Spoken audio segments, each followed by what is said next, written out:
obviously remembering his costume, sat bolt upright again. We owed the guiding beams of the candle to the owner of the Cockatoo, an old Mrs. Buck, who was, we gathered, the most paying of all the patients, and also, obviously, the one most feared and cherished by Dr. Fahy.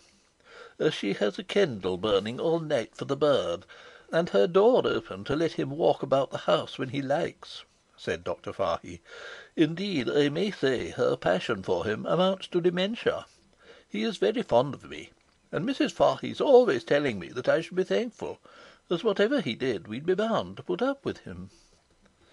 Dr. Fahy evidently had a turn for conversation that was unaffected by circumstance. The first beams of the early sun were lighting up the rep chair covers before the door closed upon his brown dressing gown and upon the stately white back of the Cockatoo, and the demonic possession of laughter that had wrought in us during the interview burst forth unchecked. It was most painful and exhausting, as such laughter always is, but by far the most serious part of it was that Miss Sally, who was sitting in the window, somehow drove her elbow through a pane of glass, and Bernard, in pulling down the blind to conceal the damage, tore it off the roller. There followed on this catastrophe a period during which reason tottered and Maria barked furiously. Philippa was the first to pull herself together and to suggest an adjournment to the kitchen fire, that in honour of the paying guests was never quenched, and respecting the repose of the household, we proceeded thither with a stealth that convinced Maria that we were engaged in a rat hunt. The boots of paying guests littered the floor, the débris of their last repast covered the table.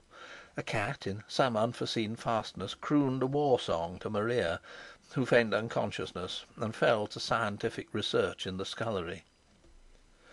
We roasted our boots at the range, and Bernard, with all a sailor's gift for exploration and theft, prowled in noisome purlieus and emerged with a jug of milk and a lump of salt butter.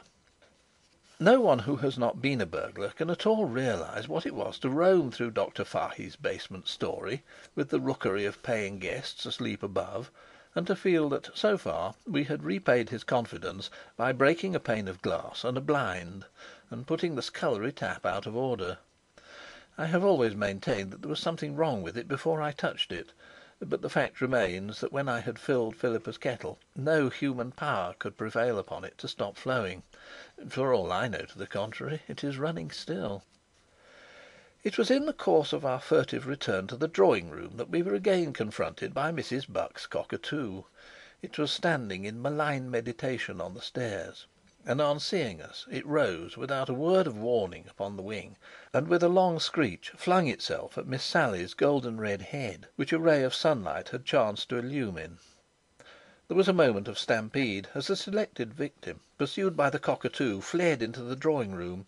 Two chairs were upset, one, I think, broken. Miss Sally enveloped herself in a window curtain. Philippa and Miss Shute effaced themselves beneath a table. The Cockatoo, foiled of its prey, skimmed, still screeching, round the ceiling. It was Bernard who, with a well-directed sofa cushion, drove the enemy from the room. There was only a chink of the door open, but the Cockatoo turned on his side as he flew and swung through it like a woodcock. We slammed the door behind him, and at the same instant there came a thumping on the floor overhead, muffled yet peremptory. "That's Mrs. Buck," said Miss Shute, crawling from under the table. "The room over this is the one that had the candle in it."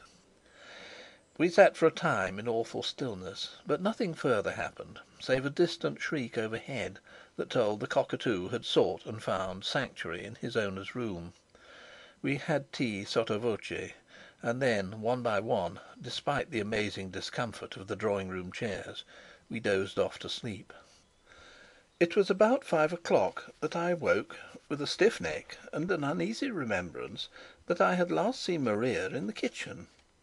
The others, looking each of them about 20 years older than their age, slept in various attitudes of exhaustion. Bernard opened his eyes as I strode forth to look for Maria, but none of the ladies awoke. I went down the evil-smelling passage that led to the kitchen stairs, and there, on a mat, regarding me with intelligent affection, was Maria. But what was the white thing that lay between her forepaws? The situation was too serious to be coped with alone. I fled noiselessly back to the drawing-room and put my head in. Bernard's eyes, blessed by the light sleep of sailors, opened again, and there was that in mine that summoned him forth, blessed also by the light step of sailors. We took the corpse from Maria, withholding perforce the language and the slaughtering that our hearts ached to bestow. For a minute or two our eyes communed. "I'll get the kitchen shovel," breathed Bernard. "You open the hall door." A minute later we passed like spirits into the open air, and on into a little garden at the end of the house. Maria followed us, licking her lips. There were beds of nasturtiums, and of purple stocks, and of marigolds. We chose a bed of stocks, a plump bed that looked like easy digging. The windows were all tightly shut and shuttered, and I took the cockatoo from under my coat and hid it temporarily behind a box border. Bernard had brought a shovel and a coal scoop. We dug like badgers. At 18 inches we got down into shale and stones, and the coal scoop struck work.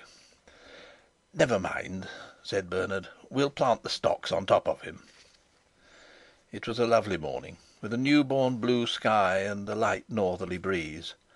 As we returned to the house, we looked across the wavelets of the little cove, and saw, above the rocky point round which we had groped last night, a triangular white patch moving slowly along. "The tide's lifted her," said Bernard, standing stock still. He looked at Mrs. Buck's window and at me. "Yates," he whispered, "let's quit." It was now barely 6 o'clock, and not a soul was stirring. We woke the ladies and convinced them of the high importance of catching the tide. Bernard left a note in the hall table for Dr. Fahy, a beautiful note of leave taking and gratitude, and apologies for the broken window, for which he begged to enclose half-a-crown. No allusion was made to the other casualties. As we neared the strand, he found occasion to say to me: "I put in a postscript that I thought it best to mention that I had seen the cockatoo in the garden, and hoped it would get back all right. That's quite true, you know. But look here, whatever you do, you must keep it all dark from the ladies." At this juncture Maria overtook us, with the cockatoo in her mouth. End of chapter 10.